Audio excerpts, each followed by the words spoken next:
شب عاشور ختم ہوئی اور صبح عاشور قیامت صغریٰ مصائب و علام کی خبر لے کر آ گئی۔ امام علی مقام کے خیموں میں اذان کی آواز بلند ہوئی۔ نواسۂ رسول نے اپنے تمام رفقا اور اہل بیت کے ساتھ نماز فجر ادا فرمائی۔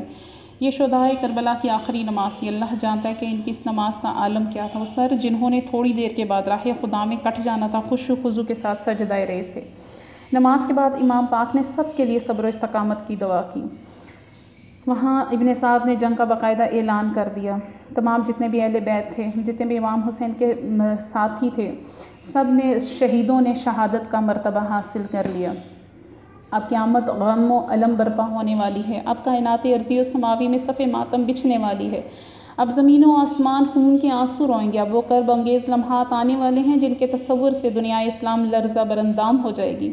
اور ایسا کیوں نہ ہو کہ شہزادہ کونین، جس کو حضور اکرم صلی اللہ علیہ وآلہ وسلم اپنے سینے مبارک میں سلاتے، کندھوں پر بٹھاتے اور اپنی زبان مبارک چساتے تھے، وہ جانے جگر نواسہ جس کا اپنی مہربان ماں سیدہ فاطمہ کی گود میں رونا پڑنا نبیوں کے سردار کو بے قرار کر دیا کرتا تھا، وہ ناز کا پالا جس کے پشت اقدس پر چڑھ جانے کی صورت میں سرور کونین سجدوں کو طویل فرما دیا کرتے تھے، جس کا پشت مبارک سے گرنا رسولوں کے تاجدار کو گوارا نہیں تھا، وہ فرزند رسول جس کی عقیدت و محبت ہر مسلمان پر فرض ہے، جس کی تعظیم و توقیر اور ادب احترام ہر مسلمان پر لازمی و ضروری ہے، جس کے ساتھ محبت رکھنا اللہ تعالیٰ اور اس کے رسول صلی اللہ علیہ وآلہ وسلم کے ساتھ محبت رکھنا ہے، اور جس کو ستانا اور اذیت پہنچانا اللہ تعالیٰ اور اس کے رسول کو اذیت پہنچانا ہے، اس کو اس کے اہل و عیال کے سامنے تیروں تلواروں نیزوں سے گھائل کر کے گھوڑے سے نیچے گرایا جائے گا، اور اس کی مقدس ناش کو گھوڑوں کی ٹاپوں سے روندا جائے گا، خیمے جلائے جائیں گے، رسول زادیوں کا سب ساز و سامان لوٹ لینے کے بعد ان کو قیدی بنا لیا جائے گا۔ ہائے افسوس، صد افسوس! تاریخ گواہ ہے کہ یہ ایسی جنگ تھی کہ جو نہ کسی نے دیکھی نہ کسی نے سنی۔ ایک طرف لاکھوں کی فوج اور دوسری طرف امام علی شیر خدا کا بیٹا امام حسین اکیلا کھڑا ہے۔ وہاں کربلا کے میدان میں ایک کوہرام برپا ہو گیا۔ امام حسین نے لاشوں پر لاشیں گرانے شروع کر دیے۔ لاکھوں حملہ آور دوڑ کر واپس بھاگ گئے۔ آپ ان کے پیچھے گئے اور فرمایا، آؤ آؤ، 3 دن کے بھوکے کی جنگ دیکھو، 3 دن کے پیاسے کی جنگ دیکھو، آؤ اس بے بس کی جنگ دیکھو جس نے اپنے بھائی کے بازو میدان جنگ سے اٹھائے، جمع کیے، کبھی اپنے بیٹے کے سینے سے تیر نکالے تو کبھی علی اصغر کے حلق پہ پیوست تیر کو دیکھا۔ دیکھو دیکھو علی کے شیر کی جنگ دیکھو۔ الغرض ابن سعد اور اس کے مشیروں نے یہ دیکھ کر اکیلے امام پاک نے ناموران کوفہ اور بہادران شام کی عزت و شجاعت کو خاک میں ملا دیا ہے۔ اب انہوں نے یہ تجویز کی کہ لاکھوں کے قافلوں کو چاروں طرف گھیرے میں ڈالیے، کہ چاروں طرف تقسیم ہو جاؤ اور امام کے قریب مت جاؤ، جس کے پاس جو چیز بھی ہے دور سے برسانا شروع کر دو۔ اب چاروں طرف سے تیر برسنے لگے، چاروں طرف سے تیر برسنے لگے، چاروں طرف سے نیزوں کی بارش ہونے لگی، چاروں طرف سے برسیاں برسائی گئیں، اور جس کے پاس کچھ بھی نہ تھا اس نے میدان کربلا کی گرم تپتی ہوئی مٹی اٹھا کر امام علی مقام پر پھینکنا شروع کر دی۔ اب ہر طرف سے تیر آ رہے تھے۔ امام مظلوم کا تن اقدس ہدف بنا ہوا تھا۔ ظالموں نے آپ کے نورانی جسم کو زخموں سے پارا پارا اور لہو لہان کر دیا۔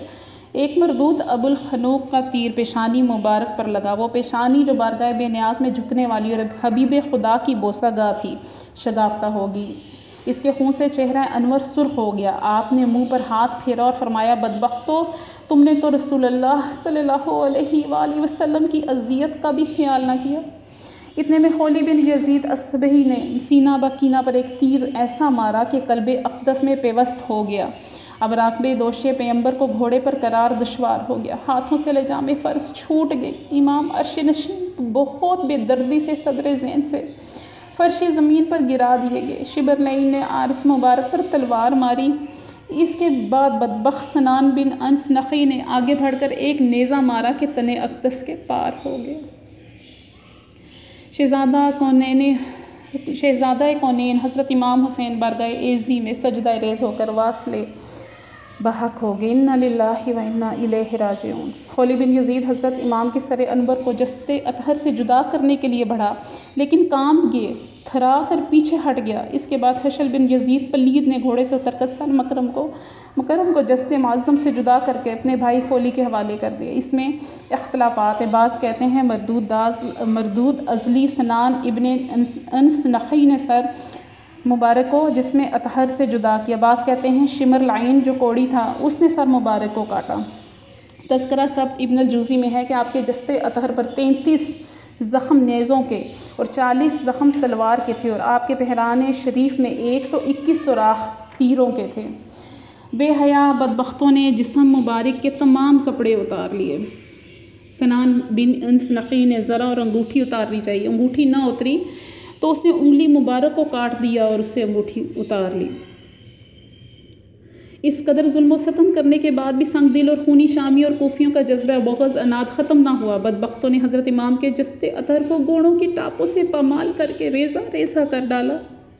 اس بے ایمانہ شقاوت کے بعد لٹیروں نے خیموں میں داخل ہو کر اہل بیت کا سارا سامان لوٹ لیا۔ اس شقاوت و سنگ دلی پر زمین کانپ اٹھی، عرش الہی تھرا گیا، زمین و آسمان خون کے آنسو رہے، انس اور ملائکہ آسمانی میں صف ماتم بچھ گیا۔